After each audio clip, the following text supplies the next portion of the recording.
Because of the nature of the lockdowns and the inability to be able to gather at the LS14 Trust, at Kentmere Community Centre, at Dennis Healy Centre, at Chapel FM, it did have to become a service-led project to start with. However, those projects sparked residents themselves to take over, and out of that has come loads of brilliant ideas and ways of connecting and communicating that just don't even have the services involved anymore.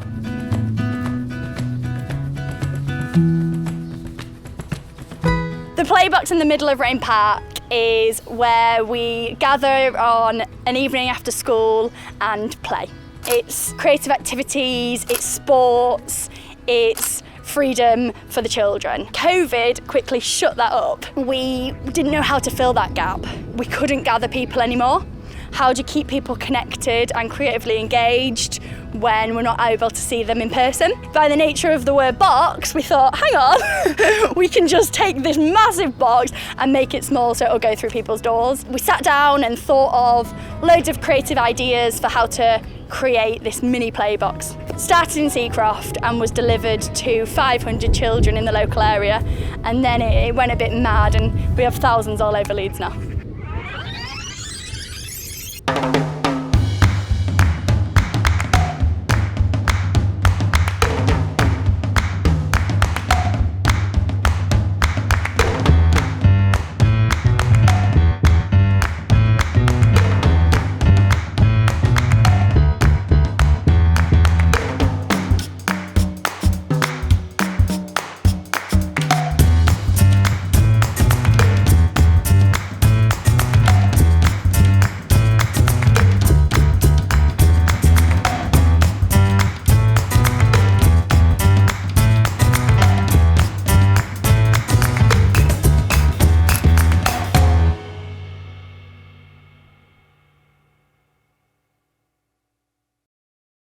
My name's Gemma and I work for the LS14 Trust. Started off with the play boxes, packing the play boxes, and then that developed onto the healthy holiday boxes. So we take out 170 boxes every school holidays, and every box has got a meal, a bake, arts and crafts in for the kids, and the much needed information for the parents as well. The idea is that it gets families to cook together, play together. My name's Taylor Rax and I'm a community activator coach apprentice.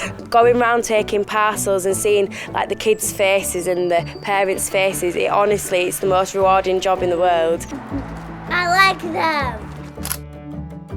So because of the speed at which we had to create the mini playbox, we weren't able to consult and involve the residents in that first process. However, as people received their playbox, they started to give us loads of feedback about what should be different and what they enjoyed. That's where the Seacroft Sociable Folk box was born, because we realised actually it's not about us saying what should be in that box, it's about parents and families all feeding into that project and creating the box themselves. So we have people sharing different recipes, we have people sharing activities they did when they were children, and that's all feeding into a box that then is being distributed to families all over Seacroft. That's a way of connecting people. A straw, we can make a kite. I love chocolate. A Christmas pizza?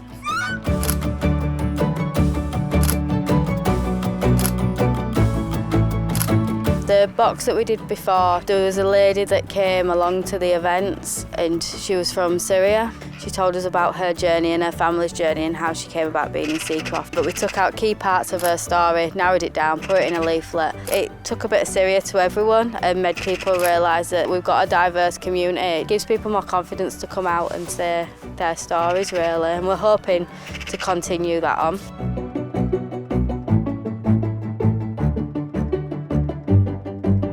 My name's Rachel and I'm the Operations and Development Manager for Leeds Community Spaces. And Leeds Community Spaces run community centres, but we run Kentmere Community Centre, which is in the heart of Seacroft. So as soon as the pandemic hit and COVID came on everyone's agenda, we had to stop doing what we were doing. We could still keep this building open because we had tenants in who were all working in the community. And that actually became the start of something quite exciting because it enabled the community to have a base. So we became almost like the physical side of all the work that was happening. So as a collective, we all started meeting and talking and looking at the services that were needed and the support that we needed. And then during the various different times, we've had different uses from our centre.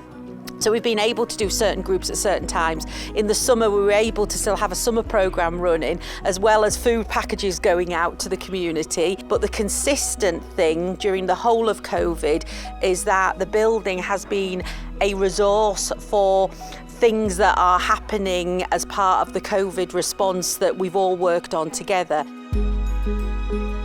This idea of, I think it's about mixing the really practical stuff. You know, with the ice cream van, it'll be about giving out information about vaccines and sports and well-being, but also what we've been calling the soul food side of things, which is making a radio show or asking people questions, but also poetry writing that might happen or impromptu music. It's always been, what does the community want? How can we help you?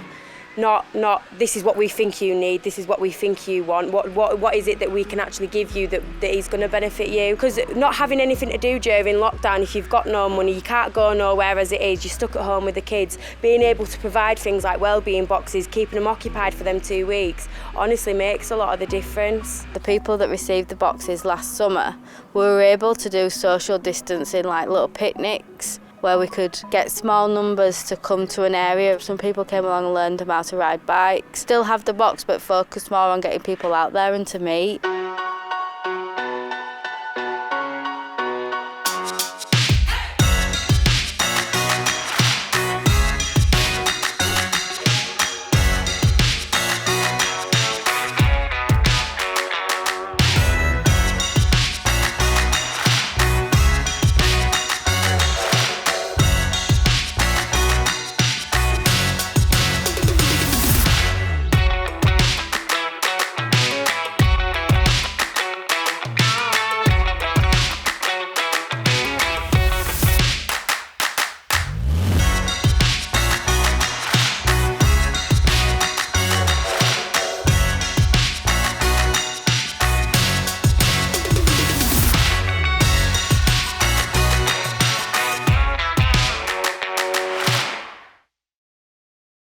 So we realised a lot of people had been trapped in their house from March right through to December. We weren't able to do our usual kind of Christmas parties over the Christmas period. So instead, we decided a way of doing it would be to rock up in loads of different places, get a band together, stilt walker, a dancer, and create these musical moments for people. Made a change because we never get anything here in Redmire Court, so it was nice to see them. And I think we needed something to give us a complete and absolute lift. Our Chapel FM Jazz Collective, the jazz band, about 8 or 10 of them came out performing on the streets and the cul-de-sacs and little residential areas. Older people very much socially isolated. A lot of them have health needs and a lot of them needed a lot of support, and sometimes with very little or no family around. Yeah, it's brought a lot of happiness to my life today.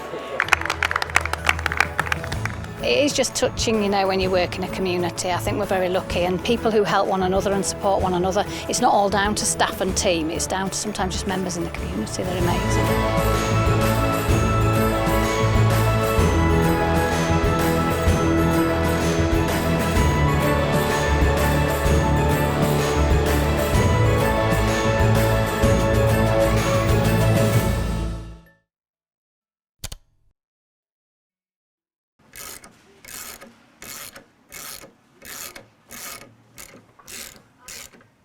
So when the restrictions got released last time, I set up a boot camp, and we set out for the adults to be able to come along and de-wind from the lockdown, just exercising, running up and down. It was literally just a time for them to get some adult conversation. Locked up for such a long time, you know, it causes people with mental illnesses and stuff like that. So it's good to just come out and blow off some energy that you didn't think that you needed to blow off, really.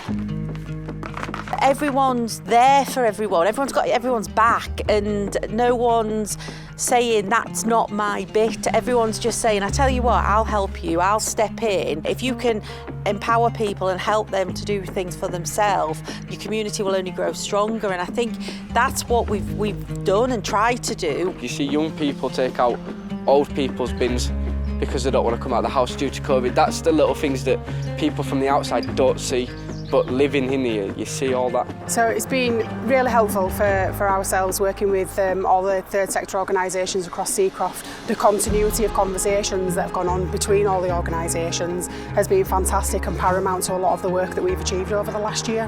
Got one lady, she delivers papers to half a dozen members in her block of flats, shops for them, she rings them, she makes them cakes, and they just say she's a Wonder Woman. So now we're doing the ice cream van. We've nominated her to receive a Fab Award to say, you know, you're doing brilliant in your community.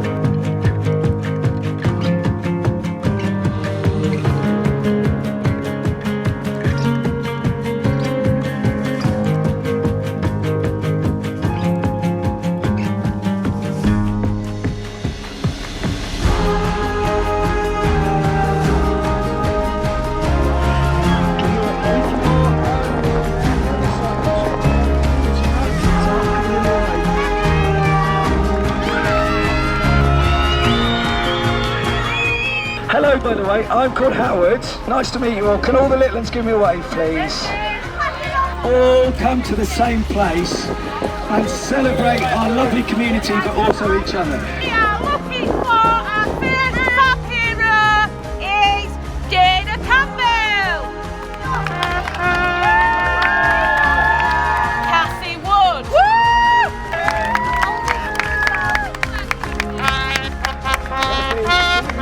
Hey! Big cheer for Peter.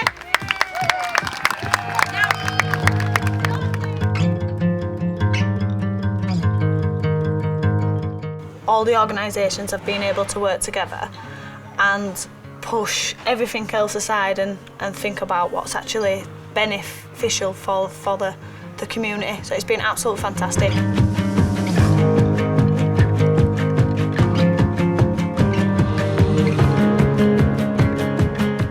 What I've learned is there's so many ways that we can communicate and stay connected, and it doesn't have to be face-to-face. It can be Zoom, it can be a box going into people's houses, someone replying back and having that communication through a different medium.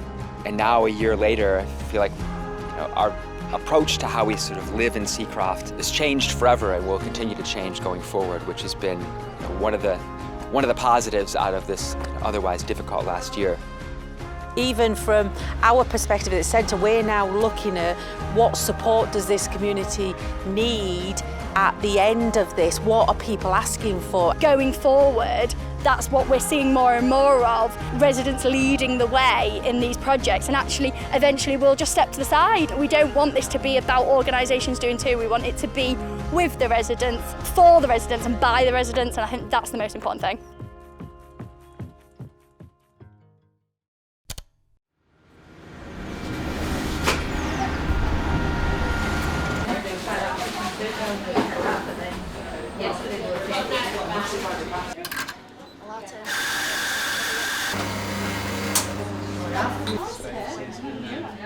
It seems ages now since the whole COVID thing, and that extraordinary time when we were taking the battered ice cream van out, that we were getting food parcels out, that we were kind of bringing the community together when they couldn't physically be together, but kind of like, I don't know, the spirit of this place, of Seacroft, was amazing during that time. One of the most exciting bits for me during the COVID response was when we came together and we bought the ice cream van. In a time of real difficulty, when people were isolated at home, having the joy of the ice cream van made complete sense.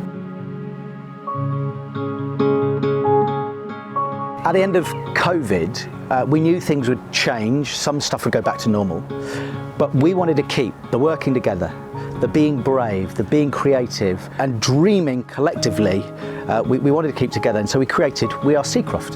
WeAreSeacroft is about organisations, a community, people that live here, working together and saying we want to make this community even better. Simple as that.